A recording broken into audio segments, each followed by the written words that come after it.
4 Indians थे हम, मेरे को इंक्लूड करके। तो हम चारों को ही इमिग्रेशन ऑफिसर ने रोक लिया था। एक लड़का 2019 से रशिया में काम कर रहा है, जॉब कर रहा है। नमस्कार दोस्तों, मैं नीरज चौधरी, स्वागत है आप सभी का मेरे चैनल पर। तो गाइज़, मैं हूँ फ़िलहाल रशिया में, जैसे कि आप मेरी वीडियोस देख ही रहे हो। तो मैं एक टॉपिक देख रहा था, काफ़ी मतलब इस पे बातचीत हो रही है वीज़ा ऑन अराइवल से रिलेटेड, कि रशिया में वीज़ा ऑन अराइवल है। तो काफ़ी लोगों ने मेरे से पूछा भी था पर्सनली वीज़ा ऑन अराइवल के बारे में। ठीक है, तो गाइस इस टॉपिक के बारे में बात करेंगे इस वीडियो में हम, वीज़ा ऑन अराइवल के बारे में। तो फ़िलहाल मैं हूँ साइबेरिया में, जो कि मॉस्को से ऑलमोस्ट 4 घंटे की फ़्लाइट है, साइबेरिया केमेरेवो में। ठीक है, तो यहाँ पर हो रहा है 15 डिग्री, -15 डिग्री, और बर्फ़ आप देख ही रहे हो, पीछे पूरे में बर्फ़ पड़ रही है। ठीक है, तो इस वीडियो में मतलब ये बताना चाह रहा हूँ, वीज़ा ऑन अराइवल जो है गाइज़, मैं यहाँ पर आया हुआ हूँ एयरवे पे वीज़ा पे। पहले मैं आया था प्राइवेट वीज़ा पे, किसी रशियन सिटीज़न ने मुझे इनवाइट करा था।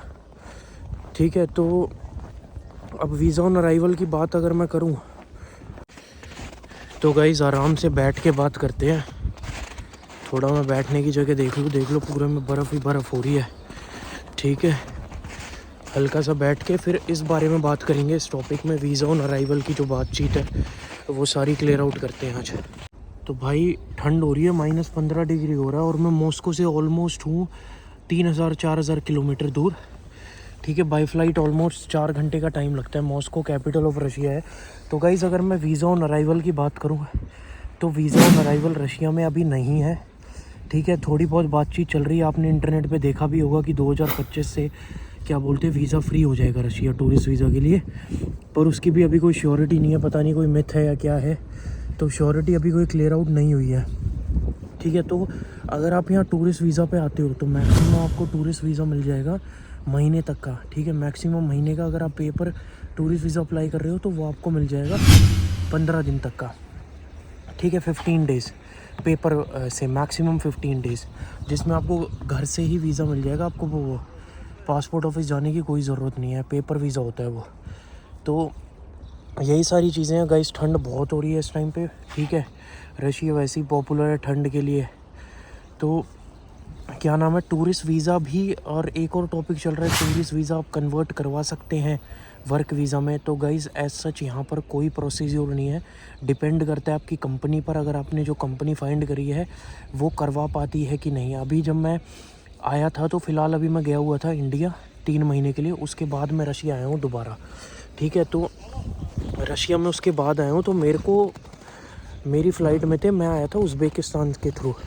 मेरी फ़्लाइट में थे क्या बोलते हैं 4 इंडियंस थे हम, मेरे को इंक्लूड करके। तो हम चारों को ही इमिग्रेशन ऑफिसर ने रोक लिया था।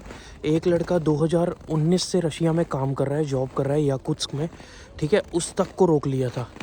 तो इमिग्रेशन ऑफिसर जो है मोस्टली, जो मैंने नोटिस करा है, इंडियन से काफ़ी बातचीत करते हैं और काफ़ी पूछताछ करते हैं। आप अगर रशिया लैंड करोगे, इमिग्रेशन आपको थ्रू आउट करना ही पड़ेगा। ठीक है, गो थ्रू करना पड़ेगा, और वो इमिग्रेशन 110% चांसेस है कि आपको रोकेगा और काफ़ी चीज़ें पूछेगा। तो उसमें से एक स्टूडेंट था, मेरे पास एयरवे पे है। ठीक है, 3 साल का मेरा वीज़ा है क्लियरली, और जब भी मेरे को रोका गया था उसके बाद एक स्टूडेंट था उसमें। तो उसने, इमिग्रेशन ऑफिसर ने मेरे से बोला था वहाँ पे रिकॉर्डिंग करना अलाउड नहीं है, आप कैमरा ऑन नहीं कर सकते। ठीक है, तो इसलिए मैं वो चीज़ें रिकॉर्ड नहीं कर पाया। उसने मेरे से पूछा कि आप क्या बोलते हैं, रशियन आती है थोड़ी बहुत? मैंने बोला हाँ। तो उसके बाद वो मेरे को इंडियन स्टूडेंट्स के पास लेके गया, उससे उसने मेरे को पूछवाया ये क्यों आया है यहाँ। मैंने उससे पूछा, उसने कहा कि मैं स्टूडेंट वीज़ा पे आया हूँ। ठीक है, उसने फिर बोला कि अपना यूनिवर्सिटी वगैरह का लेटर दिखाओ। ये सारी चीज़ें देखी, चेकआउट करी। ठीक है, उसका पासपोर्ट वगैरह वो सब रख लेते हैं, आपको गो थ्रू होने नहीं देंगे। फिर उसने दूसरे लड़के का पूछा, फिर उसका मैंने बताया वो जॉब कर रहा है यहाँ पे 3-4 साल से। ठीक है, उसने फिर मेरा पूछा, मैंने बताया मेरे पे एयरवे पे है। ठीक है, मेरे को पे 3 साल का वीज़ा है। उसके बाद एक लड़का था टूरिस्ट वीज़ा, वो फ़र्स्ट टाइम रशिया में आया था। ठीक है, वो लड़का फ़र्स्ट टाइम रशिया में आया था, और उस लड़के को काफ़ी देर तक उन्होंने रोका। हम तीनों को उसने निकाल दिया था इमिग्रेशन ने। तो फ़र्स्ट टाइम टूरिस्ट वीज़ा पे अगर आप आ रहे हो तो उस लड़के का मैंने इंतज़ार करा था, क्योंकि वो मेरी सिटी साइड का ही था, हरियाणा का था, भिवानी साइड का। तो उससे मैंने बातचीत पूछी क्या हुआ क्या नहीं। एयरपोर्ट के जो मैंने इमिग्रेशन करके गो थ्रू, और मैंने वहाँ पे वेट करा तो उसने मुझे काफ़ी चीज़ें बताई। उन्होंने डॉलर्स चेक करे, ठीक है, रूबल्स चेक करे, तुम्हारे पास करेंसी है भी वहाँ पे सर्वाइव करने को रशिया में कि नहीं, और क्यों जा रहे हो, होटल्स की बुकिंग दिखाओ, कौन सी जगह जा रहे हो। तो काफ़ी चीज़ें देखी जाती है। बैग चेक करा, और शायद वो आपका फ़ोन भी चेक कर सकते हैं। तो फ़ोन में अगर कोई टेढ़ी मेढ़ी चीज़ है कुछ भी, ठीक है, तो वो चीज़ें क्लीन आउट करके ही चलें, जिससे आपके वीज़ा रिजेक्शन के चांस कम हो जाए। वरना आप वीडियो काफ़ी देख लोगे ऑनलाइन, यूट्यूब पे गूगल सर्च कर लेना, काफ़ी लोगों को रिजेक्शन हो जाता है और वो इमिग्रेशन से ही वापस भेज देते हैं। वो आपको एयरपोर्ट पे बिठा के रखेंगे नेक्स्ट फ़्लाइट जब तक रशिया वापस नहीं जाएगी। तो इन सारी चीज़ों का ध्यान रखिए। अगर आप टूरिस्ट वीज़ा फ़र्स्ट टाइम आ रहे हैं तो ये चीज़ें क्लियरली लेके चलें गाइस। और यहाँ पर कोई भी नहीं है वीज़ा ऑन अराइवल, ऐसा कुछ भी नहीं है रशिया में। ये मैं आपका डाउट मेन ये क्लियर करना चाह रहा हूँ कि वीज़ा ऑन अराइवल जैसी चीज़ यहाँ पर नहीं है।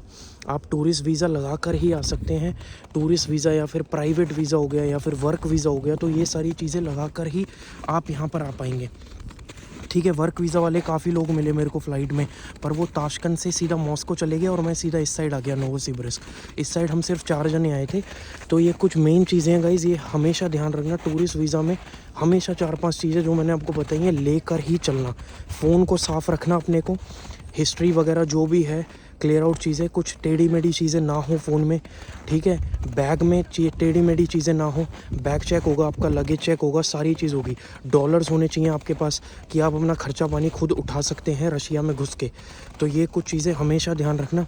तो इसी के साथ गाइस वीडियो को करते हैं एंड। ऐसी कुछ और इन्फॉर्मेटिव वीडियो आपको चाहिए तो कमेंट करो, पर प्लीज़ चैनल को सब्सक्राइब करो, क्योंकि ऐसी वीडियोज़ और आती रहेंगी और बनाता रहूँगा। मैं नेक्स्ट वीडियो आपको दिखाऊँगा यहाँ पर वर्किंग अपॉर्चुनिटी क्या है, काम की क्या क्या अपॉर्चुनिटी है, कैसे मिलेगा काम और क्या है, ठीक है गाइस। इसी के साथ करते हैं एंड। राम राम दोस्तों, मिलते हैं अगली वीडियो में।